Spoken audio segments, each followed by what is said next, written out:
Did you know the first bicycle didn't even have pedals? It was like a scooter but with a lot less scoot, if you know what I mean. This contraption, known as the Laufmaschine or running machine, was the brainchild of the ever-inventive Karl Dreis. Back in the year 1817, Dreis must have woken up one day and thought, let's make a machine that moves, but not too fast. So he did just that. This Laufmaschine was an all-wood affair.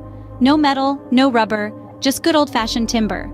It was a bike in its simplest form, a wooden frame with two wheels and a spot to sit. But how did it move, you ask? Well, you'd have to push it along with your feet, Flintstone style. No pedals, no chains, just human power.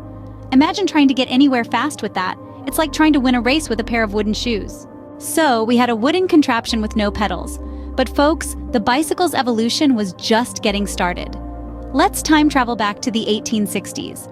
This was a time when the horse was still the primary mode of transport, but some innovative minds were about to change the game. They came up with the first bicycle to include pedals. A major leap forward, you might think, but hold on to your handlebars because this ride was about to get bumpy. This early version of the bicycle was affectionately, or perhaps not so affectionately, dubbed the Bone Shaker. Why, you ask? Well, imagine riding a wooden frame with iron tires over cobblestone streets. That's right, the Bone Shaker was as comfortable as sitting on a jackhammer. Every bump, every rut, every stone in the road was felt directly in the rider's, well, bones. It was the epitome of no pain, no gain. But the bumpy ride to improvement didn't stop there. The next wheeled wonder to hit the streets was the penny farthing. This was a marvel of design if you were more interested in turning heads than in practicality or safety. The penny farthing was an oddball contraption with an enormous front wheel and a tiny back wheel. Now, as you might expect, this made for a rather precarious perch. One wrong move and you'd be sent sprawling. And let's not even get started on the challenge of climbing onto this towering two-wheeler. But hey, who needs safety when you've got style? So, that's the early story of the bicycle. From a pedal-less predecessor to the bone-shaking, teeth-jarring ride to the top-heavy penny farthing. It's a tale of daring inventors and brave riders, of innovation and evolution. So you're telling me first they had no pedals, then they added pedals but made the ride feel like you were sitting on a jackhammer. And then, someone thought, let's just toss balance out the window with a huge front wheel. Who needs safety when you have style, right? Finally, in the 1880s, someone decided to add some common sense to the mix. Enter the safety bicycle, a real game changer in the world of two-wheelers. This clever contraption was designed with equal-sized wheels, which already sounds more balanced, right?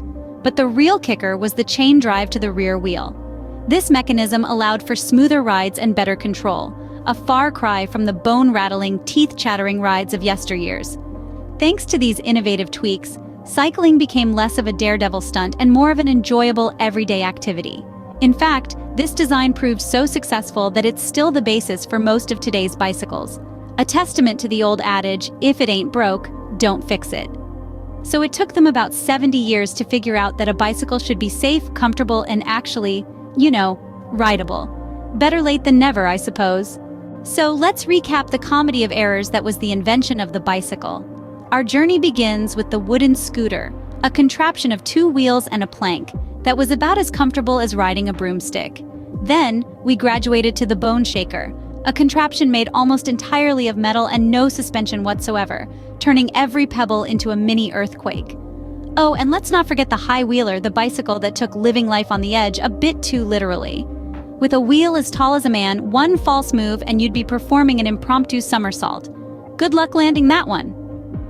After this series of unfortunate designs, we finally arrived at the modern bicycle, a contraption that is both functional and comfortable.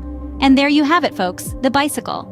A tale of wooden scooters, bone shakers, and giant wheels before finally landing on something that actually makes sense.